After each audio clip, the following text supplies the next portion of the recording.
நம்ம மாடலர் கிச்சனை building placement பண்ண முன்னாடி நீங்கள் கண்டிப்பாக இந்த மெஷர்மெண்ட்டாக நோட் பண்ணிக்கோங்க.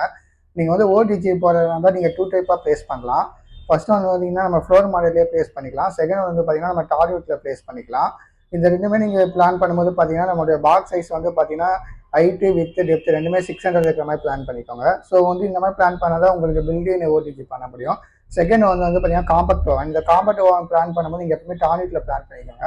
அப்போ தான் பார்த்தீங்கன்னா நம்ம சர்ஃபேஸ் லெவலில் வந்து கொஞ்சம் ஹைட் இருக்கும். ஸோ வந்து உங்களுக்கு ஈஸியாக அக்சஸ் பண்ணிக்கலாம். தேர்ட் வந்து பார்த்தீங்கன்னா டிஷ்வாஷர். நம்ம டிஷ்வாஷர் பிளான் பண்ணும்போது வந்து பார்த்தீங்கன்னா நம்ம ஃப்ளோர் மாடல் வந்து ஹைட்டு அதிகமாக தான் பிளான் பண்ணணும். ஏன்னா டிஷ்வாஷர் ஹைட் வந்து பார்த்தீங்கன்னா நம்ம 900 இருக்கும். ஸோ வந்து நம்ம டிஷ்வாஷர் பிளான் பண்ணும்போது நம்ம கிரைனர் டாப் வந்து எல் ஷேப்பில் வந்து பண்ணிங்கன்னா உங்களுக்கு டிஷ்வாஷருக்கு வந்து ஈஸியாக இருக்கும். இந்த மெஷர்மெண்ட் பார்த்தீங்கன்னா நமக்கு ஹைட் வந்து 900 இருக்கும். டெப்த் அண்ட் வித்து பார்த்தீங்கன்னா நம்ம 600 பிளான் பண்ணிக்கலாம்.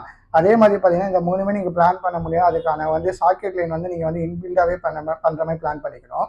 தேர்ட் ஒன்று வந்து பார்த்தீங்கன்னா